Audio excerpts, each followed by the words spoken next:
Marc Jordan. What can we say about this man? He has written for some of the biggest artists on the planet. You're talking from Rod Stewart and Diana Ross and Josh Groban. He snagged himself the greatest collaboration he's ever going to get, Amy Skye. Now that is a love story. And he's been able to really transcend that love story with his music. Hey, the man's got a Juno Award sitting at home, you know? That's a cool thing to have.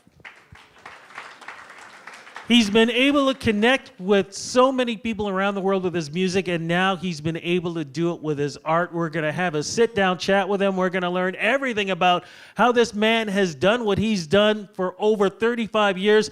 Ladies and gentlemen, welcome to the Hughes Room stage, Mr. Marc Jordan.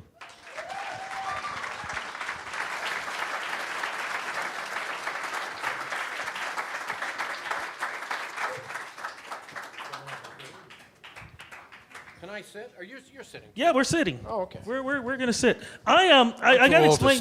I gotta explain something too before we get into this, because and folks, just so you know too, anybody who has a question, there's a microphone over there, and you can go up, ask a question. So I want to make sure we're all sharing in this. And I have to explain something really too. I tried to do the Marc Jordan look. We talked, and so I tried to get the shirt. I got a Marvin Gaye shirt. Wore. Okay. And I think I got it pretty close. I mean, I got the jeans, I got the shoes. That's good. Yeah, no, I think I got it down. How you feeling about being here tonight when you got, so many great people, so many fans, and you got so many celebrity fans here too? Well, it's always a thrill to play here because this is, I guess, one of the last real listening rooms in Toronto, isn't it? Very true. Give a big round of applause to Hughes Room. Very, very true. That's a wonderful place. It's a wonderful place. Now, we got a lot of questions that we need to ask and get answered, but somebody actually reminded me about one question that was already answered by Let Amy. me answer that question before it's huge. Is it huge? How huge is it?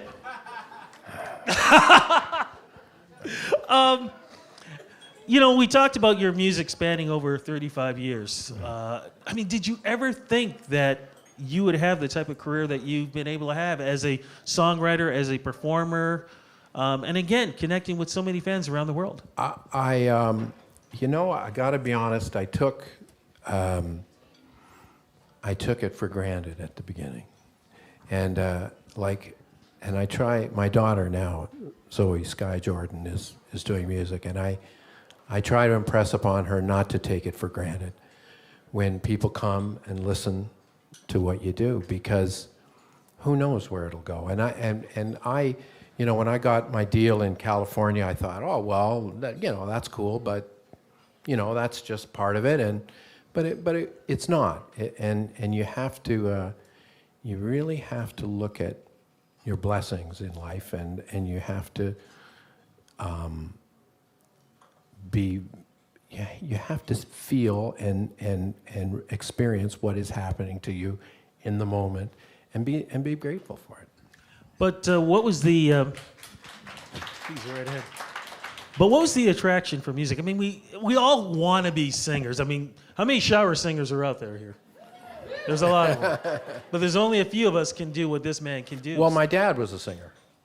So it was the family business. In a way, and in fact, when I was growing up, I didn't want to sing, and I didn't want to do music, because for those of you who have young, teenage kids, they don't want to know about what their parents are doing, and I didn't want to know about what my dad was doing, but I think it was in me, and I was around it all my life, and. I tried university and didn't do very well there, I'll tell you. And I just drifted back into music every time. Do you remember the first song you wrote? Yeah, I do. It was. Oh boy, I can't remember the title of it, but I remember writing it because I just learned an F major 7 chord, and it was I wrote all around this major 7 chord, and it was like a magical thing for me. Now, magical is a key word on this, because as you were growing up and you were, learning your craft, going to school, you almost had like a little dark secret that you were trying to deal with throughout your childhood. I'm a woman. I knew there was a reason why I was so attracted to you. Now I know. Well, it wasn't a secret because I didn't actually know what it was, but I'm horribly dyslexic, and I can't read very well, and for people who have dyslexia, you know that anything with a ball and a stick, like a P or a B or a Q or a G, or musical notes, you can't keep them from floating around. And so it was very hard for me to read, and so I did terribly at school. But that said, it was also very hard for me to take piano lessons, which my dad, had me take piano lessons, and I just couldn't focus on the music, and so but it worked in my favor in the long run, because what happened was that I would get my teacher to play the piano piece right before I left for home, and I would remember it. So I developed my ear, and then I'd run home, and then I'd sort of remember it, and I could pick it, note by note, and I could learn the piece.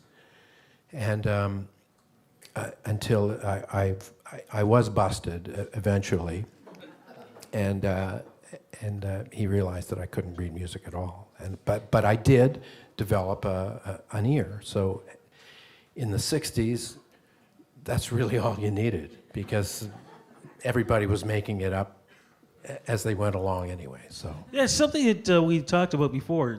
You mentioned about back then in the music industry, rules were made to be broken. There were no rules. What did you exactly mean by that? Well, for instance, my wife, Amy, studied at the conservatory and U of T, classical music, and to write sort of pop songs, she had to forget all the sort of theory that she learned. That's what she says. She sort of had to put it aside and break those rules because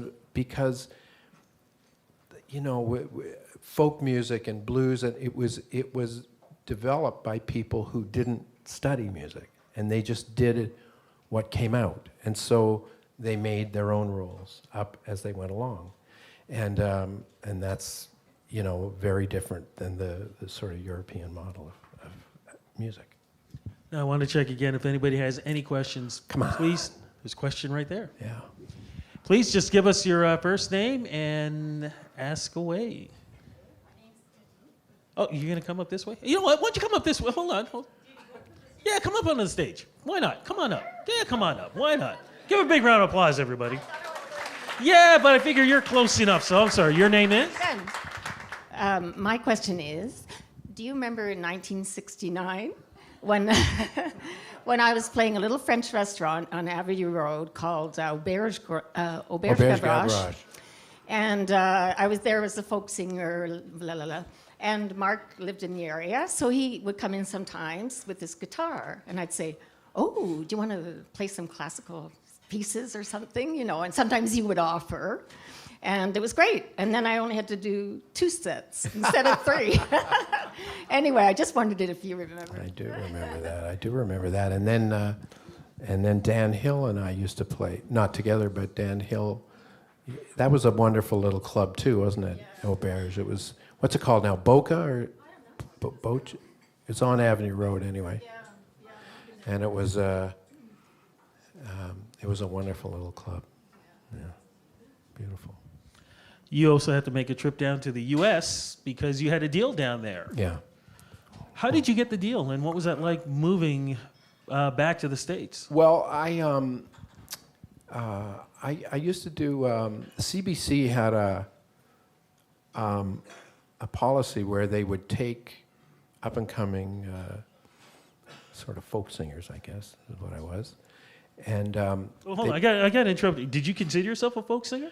Well, in as much as like a Neil Young was a folk singer. I mean, it was from Neil Young, a folk singer. Well, but that's how we started. You know, we all started that way, just with an acoustic guitar in a coffee house. That's the kind of gigs that we could get at the beginning. But that's weird though, because I mean, when you know who Neil is, you know yourself. I mean, it's almost like immediately, if you're a Canadian and guitar, you have to be what, a folk singer? Well, I think, that's interesting because we do have a big folk tradition in Canada, and I think it comes more from Europe than it does from the United States. Like United States, it's more blues based, I think, but here we do have a big folk tradition, and I consider myself that. Mm-hmm.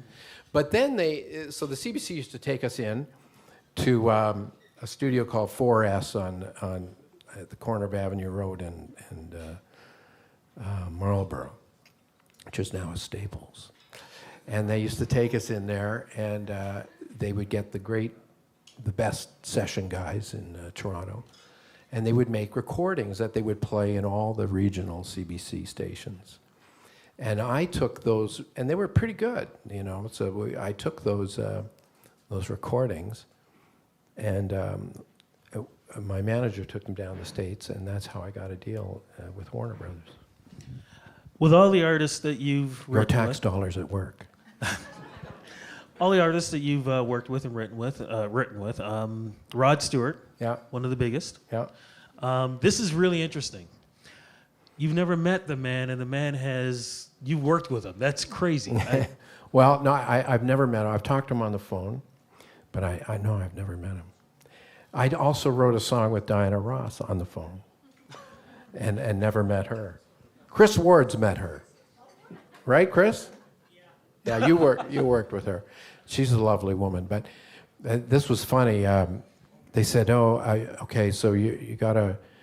She was, I think, on a concert tour, so I would have to phone the switchboard of a hotel and ask for Barney, and then it would go to another person, and then I'd ask for Mussolini, and then it would go to another person, and then about four in, there would be Diana on the phone, and we wrote a song, a couple of songs actually over the phone. As I said, your greatest collaboration, Amy Sky. Yep. How did you two meet? She was living in Nashville, and she was on her way back home to Toronto, moving back to Toronto, and someone said to her, "You've got to go through LA and write with this guy, John Capek, who was my writing partner." And so she did, and wrote with John, and he had a barbecue, and there was a bunch of Canadians at the barbecue, because John was also from Toronto. And so I remember Dan was there, and a few other people, and Amy was there, and that's where we met. Now, long way from home. Now, I don't know if this is true or not, but I'm going to throw this at you. Valentine's Day. Is there a reason why Valentine's Day is very special for you and Amy? Because this is what Amy told me in an interview. Well, I have no idea then. Well, it has no something idea. to do with the first time. Really? Really? How is it I know this and you don't? Well, because you got it right from the horse's mouth. I think I did probably know at one point, but I forgot. Been a lot now of years. I have to have a nap. You eventually moved back here to Toronto. Yeah. Family, that was important. Yes, we moved back because we had our first child, Zoe, and we wanted to bring her up in as a Canadian and around our families, and so we came back, and glad we did. And when you're talking about family, you guys are absolutely amazing. I have never heard so much music sung by so many people in one household. Amazing. Yeah. My son is a musician and a singer, and Ezra, and Zoe, of course, is a wonderful singer and writer, and she just moved out, but she rehearses at home, and Amy is always doing music, and I'm always doing music, so at any given time there's like 4 different separate things going on. Anybody else with any other questions? Well, there is something we do need to talk about, because what has been across in the walls here is your new passion, art. Yeah, painting. When did this begin? Well, I painted as a kid, but I think of them more as I call them flat music, because I don't consider myself a fine artist by any stretch of the imagination, but they're the same as music. They're just kind of writing melody and lyric is all about architecture and texture and shape. You know, you build a song like you build a house, kind of. And it's the same with painting. It's just, or my stuff anyway. It's just kind of textural, and but they're, you know, I paint instruments mostly and things I know. People can buy the art. How can they, if they want to get some of this great stuff? I'm not quite sure. I guess you see somebody up there. I don't know. Well, you better be. Look, Tom's sitting over there, and he might get ready just to pick one up and walk out. Oh, Tom, how are you? Where are you living now? Where are you living, here or there? I'm here. Not in, but you're in Texas, right? Well, part of the time. Yeah. When I was a Leaf fan, I came back up. Oh. There we go. Woo! True white and blue. I love it. I have a question. Yeah. Is it true that you and Murray McLaughlin and Ian Thomas were a sexual kind of triangle? Only Yes. Can you answer that, please? Only for a while. I'm the only guy who made it out alive. As you'll notice, Ian has had knee replacements. And Murray has had a heart attack. So I'm the last man standing.